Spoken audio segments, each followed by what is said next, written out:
Picture this. It's December 31st, 11:59 p.m. Fireworks are primed, the champagne, whether alcoholic or non-alcoholic, is flowing, and in 1 minute, you're stepping into the new year. But here's the twist. How you use these last days of December could decide if the new year becomes your best year yet, or just another chapter in the same old story. Dramatic? Sure. But here's the deal. These final weeks aren't just a wind down. They're a launch pad, a chance to align, to release the old, and to call in the extraordinary. And today, we're not talking fluffy resolutions or vague new year, new me promises. We're going to dive into real strategies. Practical, transformational, and yes, a little magical. It wouldn't be me otherwise. To end this year with clarity and to set the stage for miracles in the new year. So let's start with some reflection. Think back to January last year. Do you remember the big dreams and goals that you had? How did it go? Start by listing your wins.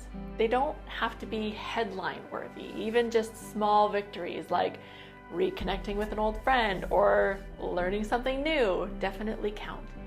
These wins are the proof that you've been moving forward, even if it felt slow. But don't stop there. Look at also the hard stuff, at the challenges that stretched you.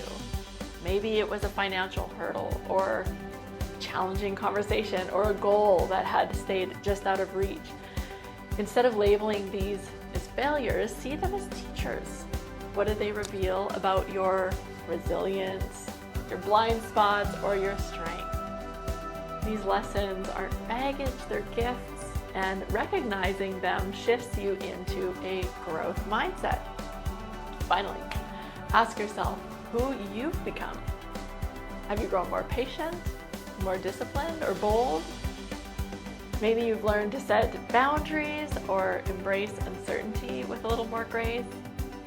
Growth often feels invisible until you take a step back and reflect on it. Honor it. This is the foundation for who you will be becoming this year. Now let's clear the way for what's next.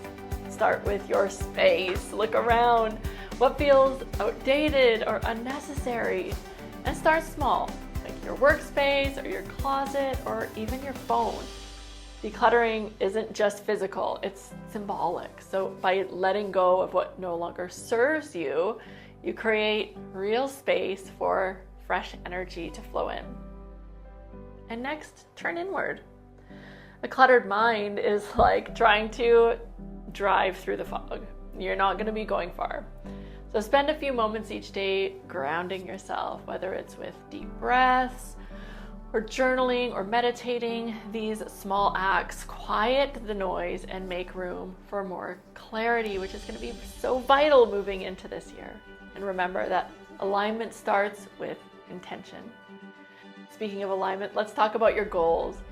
Forget these vague statements like be happier or get fit. Instead, write down very specific, actionable goals that really light you up. Want to save money? Break it down into steps. I'll save $100 a month to reach $1,200 by the year end. Dreaming of better health? Start with, I'll do 10 minutes of movement each day. Every small action builds momentum. It may be beneficial to tie these goals to rituals. Begin your mornings in gratitude, writing down a few things that you're grateful for. Pair that daily intention with, I will approach today with curiosity. In the evening, you might reflect on your wins and your lessons. And these small habits create a rhythm, if you will, of mindfulness and progress, making your goals feel not just achievable, but like actually inevitable. Now let's talk about the real hard work. Giving and forgiving. Generosity isn't just about material things, it's about sharing your energy. So volunteer your time or lend a hand to someone in need or simply offer someone a kindness. Studies show that giving boosts happiness, reduces stress, and cultivates purpose. And you're helping somebody out, and that's beautiful. And now there's another giving this year, and it is forgiving. So as you move into the new year, think about any grudges or disappointments that you might have been holding on to. What would it feel like to release them? Forgiveness isn't about excusing someone's behavior. It's about freeing yourself from its weight. Letting go opens the heart to new possibilities and aligns you with the energy of abundance. Trust me, nothing says I'm ready for miracles like a heart that is open and unburdened. So here's your challenge. Use these final days of December to reflect, to release, and to reset. Recognize your growth, clear what no longer serves and inspires you, and open your heart through giving and forgiving. This is about surrendering to the flow and trusting that each small action now sets the stage for the extraordinary. Thank you so much for being here. If this resonated with you, hit that like button and share it with someone who also needs this message.